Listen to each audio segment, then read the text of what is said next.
So, yun na nga guys, linis-linis muna ako ng bahay bago kami malis. So, ang inuna ko munang gawin ay kunin ang mga malalaking particles dito sa loob ng cabinet. Hulog ay nung pinagdadadakot ko. So, ang pinaggagawa ko pala dito ay pinupunasan ko ng basang-basahan yung cabinet na may halong sabon. Hala, sige! Punas! Punas! Sige, punas! At sinama ko na nga rin para yung labas ng cabinet na ito.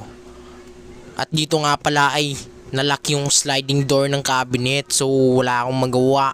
Grabe, sige. Nilalagyan ko ng puwersa. Ayaw pa rin. Pinukpok ko na. Ayan. Hindi ko pa nagbuksan. Ayan. Sige. Sige. Tinitignan ko pa kung may nabara. Wala.